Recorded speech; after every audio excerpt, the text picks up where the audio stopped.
Everything is written in this letter from my grandpa. I know exactly what you did. That's a lie. It's not a lie. Shall I read it out loud for you? Yes, that's nonsense, all lies. Even now, they refuse to admit what they've done. I was beyond angry, just utterly amazed. Just give me that letter. My father-in-law tried to lunge at me, but the police officer protecting me blocked him. The police officers restrained my in-laws from both sides. Alice. My husband, Mark, murmured my name and hung his head. I can't see you as my husband anymore. To do such terrible things to the people I care about. I trusted you.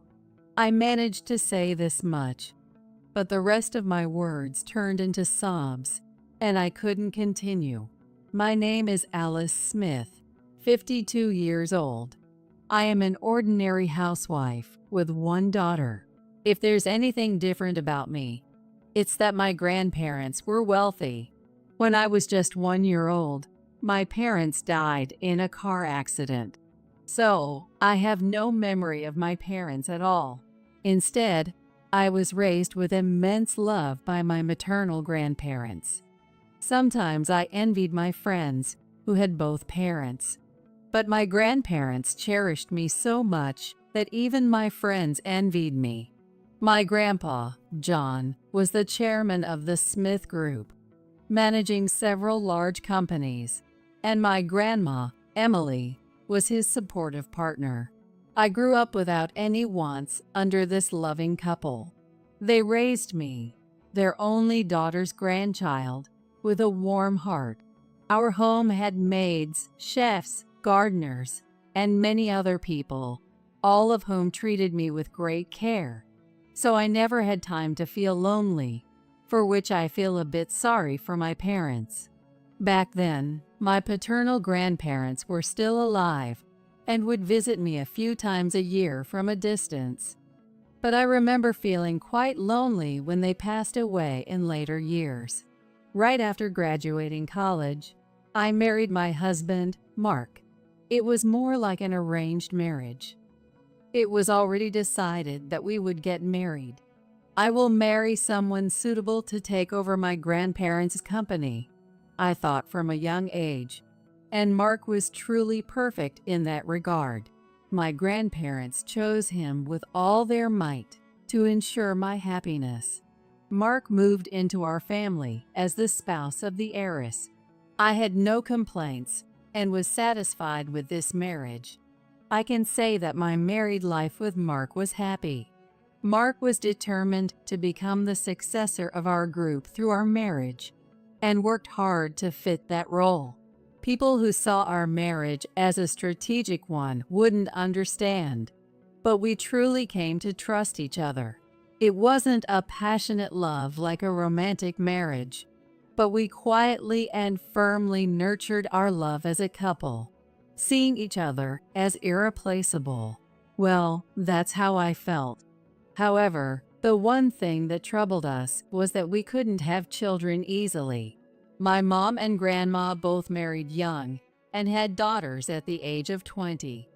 I wanted to have children as soon as possible, like them. But I followed my grandparents' advice to at least graduate college. So I married Mark at 22 after graduating. Finally, at 29, 7 years after our marriage, we were blessed with our only daughter, Hillary. Hillary was so adorable, and as a couple, we cherished her just as my grandparents had cherished me. Hillary is really my only weakness. If something were to happen to you, I don't know how I'd go on living. Oh, what about me? I can't be your weakness. No, it's not like that. Alice, you are important too. When I sulked, Mark got panicked. When I stopped teasing and laughed, Mark looked relieved. In that perfect happiness, the one thing that slightly darkened my expression was Mark's parents. From my perspective, my in-laws. How should I put it? They were the kind of people who would watch me slyly from below. I treated them politely because they were Mark's parents. But if it weren't for that, I wouldn't have wanted to get close to them. My father-in-law, Bill, was the president of a subsidiary of the Smith Group, but he didn't have much management skill. He had run the company he inherited from his parents into the ground and had to beg my grandpa for help, barely keeping it afloat. My grandpa used to say, if he weren't Mark's father, I'd remove him from his position, considering it a mistake. And my mother-in-law, Lisa, was just as unpleasant, always cozying up to me whenever something happened. Alice, there's a party at George's company, and I need to attend, but I don't have a suitable bag. She would hint at wanting something like that. Mark told me not to bother with her, but I always ended up giving her some kind of gift. Well, thank you so much. You don't have your mother around, Alice, so you can always rely on me as your real mother. Even when she said that, she didn't seem like a mother to me, and I always sighed secretly. I've been married to Mark for 30 years. Except for my in-laws, it's been truly peaceful and happy days. Our daughter, Hillary, has grown up beautiful and straightforward. She graduated from college and is now helping with the company at 23. She's at that age. I thought about finding someone suitable for her as the next successor of the Smith Group. That's so old-fashioned. I'll marry someone I choose. I was happy marrying your father. Just because it's arranged doesn't mean you can't meet a good person. Of course, I love Dad, but I want to explore my own possibilities more, and I want to be happy with the person I meet at that time. Is that so wrong? Even when I suggested arranged marriage to Hillary, she brushed it off. At such times, my in-laws brought a marriage proposal for Hillary. The suitor was none other than Mark's brother, George's son. George himself is a good man, and there's no problem with him. However, he's 5 years older than Mark, had children earlier than us, and his son is much older than Hillary. Moreover, I heard that even at 35, he is still single because he resembles his grandparents more than his parents and gets rejected even when there's a marriage proposal. He also holds an executive title at his grandparents' company, but does nothing and just plays around. It's a good proposal, isn't it? This will strengthen our family ties. Yes, they're a perfect match. Being cousins, it's great. Not at all. Even if Hillary herself wanted to marry this man, I would oppose it. I leave Hillary's marriage to her. I refused, but even now, they bring it up whenever something happens, which is extremely unpleasant. Of course, Hillary herself also clearly told them, why would I marry such a person? And rejected it through her grandparents. Mark, being the father of our beloved daughter, also scolded them harshly, but it seems they haven't given up yet. Despite such happy days continuing, I never expected such a sudden storm to hit us. Hello, Alice. Yes, what's the matter? Listen carefully and stay calm. Hearing the words that flowed into my ear, I couldn't help but drop my smartphone. My grandparents had taken their own lives. Mark's call was to inform me of their tragic news. John and Emily said they were going to the vacation home, right? So I went to check on them to make sure everything was fine and to see how they were doing. But then, According to Mark, Grandpa shot Grandma with a hunting rifle and then jumped from the balcony into the garden. That's unbelievable. I couldn't believe it. I was overwhelmed by the sudden heat recently. We decided to go to the vacation home earlier than usual to escape it. This year's heat is really unusual. It's tough on the elderly. Grandpa was 95, and Grandma was 92. Are you okay? If you're not feeling well, you should get checked at the hospital, It's not like that. Grandpa said with a smile. In the city, we end up relying on air conditioning too much. Yes, nowadays, heat stroke is a big concern, and everyone is told to use air conditioning. Air conditioning can be quite harsh on the elderly, so we thought we'd cool off with natural breezes. Saying this cheerfully, they went off to the vacation home. Grandpa and Grandma, why did you do this? I could do nothing but break down in tears. The tragedy of the Smith Group chairman and his wife shocked the public. The police began investigating the case, and my grandparents' bodies were taken to the police station. The funeral was to be held as a company funeral, so there wasn't much for the family to do. But doing nothing only made me repeat, why? Why did this happen? No matter how much I thought about it, I couldn't understand what caused it or what happened after we parted that day. Then Mark came to me and said, Actually, on that day, I had a bad feeling and went to the vacation home. a bad feeling? Yeah, I couldn't tell you, but your grandma had shown signs of dementia. What? That can't be true. I couldn't believe it. Whenever we met, both of them seemed a bit weak physically, but their conversations were always normal. I can't believe it. Something like that. But it's true. John consulted me about it, and he was quite distressed. So Grandpa was troubled by Grandma's decline and acted impulsively. I told the police about it. I'm sorry. If I had told you sooner, things might have turned out differently.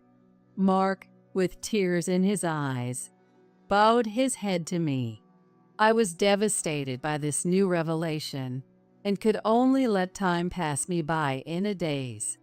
A week after my grandparents took their own lives, a letter arrived at our house. It was from an accounting firm, but inside was another envelope. What? I was genuinely surprised to see the sender. It was a letter from Grandpa. It seemed that he had entrusted this letter to the accountant before his death. The envelope was marked confidential. I thought about telling Mark about the letter, but seeing that word, I decided not to. This letter was meant for me alone. So they didn't want me to tell my husband, Mark. I took it to my room, locked the door, and opened the envelope. Inside, it was written, "Read this without letting your husband notice." As I read on, I discovered shocking facts, and I hurried to the police. A few days later, the police came to our house to report. In the living room were Mark, our daughter Hillary, my in-laws, and me. We apologize for keeping you waiting. We have come to report the autopsy results of John and Emily Smith. The results were as Mark had said. Grandma was killed by the gun, and Grandpa died from the fall from the balcony. So what about the criminal aspect? That's the thing. There are some odd points. Odd points? Yes, The police officer took out some documents and handed out copies to everyone. the angle at which Emily was shot is strange. The angle? Yes, please look at this.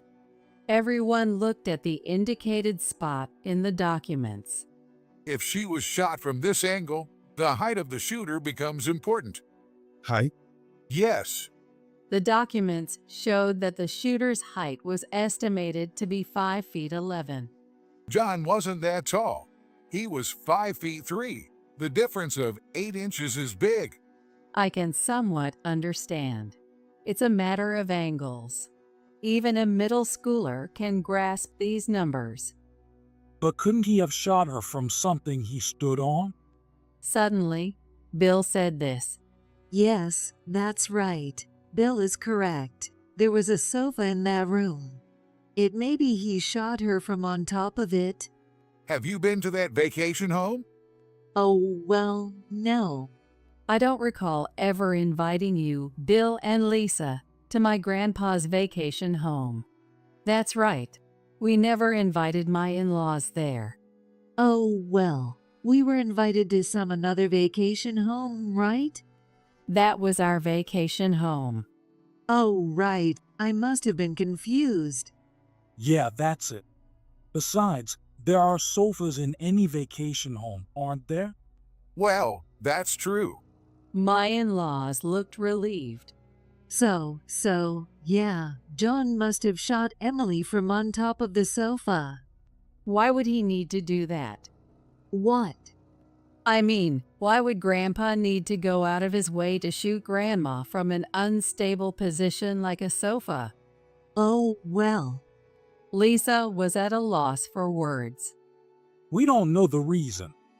But if there's a height difference, that's the only explanation. By the way, Bill, you're quite tall for your age, aren't you? Bill's face twitched. You're almost 5'11", right? I remember Mark saying he inherited his height from you. I've shrunk with my age. I'm not that tall anymore. His shoulders seemed to slump a bit. By the way, Bill, you also have a hunting license, don't you? No, I only have the license. I don't own a gun anymore. But you know how to handle one. I don't know. Bill turned pale and started shaking. Everything is written in this letter from my grandpa. I know exactly what you did. The contents of my grandpa's letter were as follows. My in-laws were pressuring my grandparents to retire. They threatened my grandparents, saying if they didn't retire and hand over the chairmanship to Mark, they would suffer. And it also says here, if you are reading this letter, it means those two have done something to us. When I said this, Bill hastily denied it loudly. That's a lie. It's not a lie. Shall I read it out loud for you? Yes, it's all nonsense, lies. Even now, they refuse to admit what they've done. I was beyond angry, just utterly amazed. Just give me that letter. Bill tried to lunge at me, but the police officer protecting me blocked him. The police officers restrained my in-laws from both sides. Mark, it's not true, right? We are innocent. Yes, you know that, right? My in-laws desperately called out to Mark. Dad and Mom, just stop. Mark, still seated, quietly told his parents. It's over. Everything is known. You can't keep hiding it. It's a lie. I didn't do it. Yes, it was my son Mark who did it. Yes, our son is trying to frame us for his crimes. My in-laws were trying to pin their crimes on their own son to escape punishment. You can tell your story at the station. The police officers escorted my in-laws out of the room. You lied to me too. I'm sorry. I trusted you. Alice. My husband, Mark, muttered my name and dropped his head in defeat. I can't see you as my husband anymore.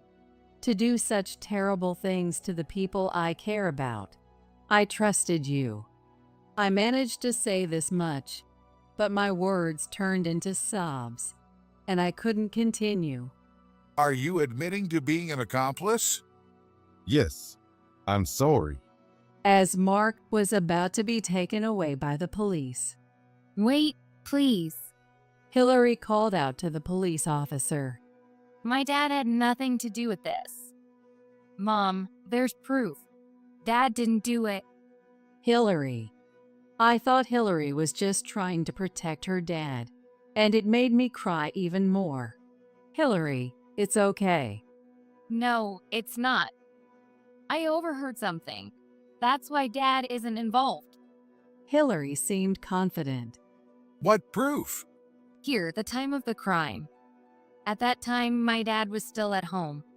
Are you sure? Yes. Hillary nodded firmly. That day when I got home, I heard my dad talking on the phone. I don't know who he was talking to, but he was very shocked. Hillary explained to the police officer what she had overheard. My dad said, "What have you done?" Then, after listening for a while, he said, "No, Hillary, but..." Something like that. Hillary, you say? Yes. I was listening because I thought it might concern me, so I'm sure. It takes at least 2 hours to get from here to their vacation home, even if you rush. So, my dad couldn't be involved. I looked into Hillary's eyes. Those eyes were not protecting her dad or lying, they said. Anyway, we still need your husband to come to the station and talk. Mark was escorted out of the room by the police, following his parents. After the police investigation, it was revealed, as the letter stated, that my in-laws had been persistently pressuring my grandparents to hand over the chairmanship. Frustrated by their refusal, they thought that by getting rid of my grandparents, Mark would become chairman. Mark learned about his parents' actions through a phone call from them, which Hillary had overheard. I told my parents to turn themselves in, but they said if they did, Hillary would be known as the granddaughter of criminals. She would have to live with that burden for the rest of her life. They asked if I was okay with that, so I'm sorry. Mark confessed everything to the police, which greatly helped in uncovering his parents' crimes. Dad, it must have been tough. Your own parents committed the crime, and then using me as a shield to threaten you. Hillary cried for Mark. I also felt despair, thinking I had been betrayed by someone I trusted. But I understood that his concern for our daughter was significant. As a result, although Mark was initially suspected of being an accomplice, he was eventually not prosecuted for aiding and abetting murder. Aiding and abetting murder is a charge that can be brought against someone who knows about a crime and hides or protects the perpetrator. But in cases involving family, the emotional context can lead to forgiveness. This time, because of the gravity of the crime, I thought it might result in a severe outcome, but it seems it was recognized that Dad couldn't speak out because he was thinking of me. That's how it turned out. My in-laws were, of course, charged with serious crimes. Given their age, they were eager to make Mark chairman as soon as possible and reap the benefits. But my grandpa had seen through their intentions. When my in-laws came to persuade my grandpa, he told them he wouldn't let them do as they pleased while he was alive, which led them to decide on the crime. We will probably never see my in-laws alive again. I hope they live the rest of their lives with some sense of remorse. George's son, whom they wanted to marry off to Hillary. He seems to be doing better now that he's away from his grandparents.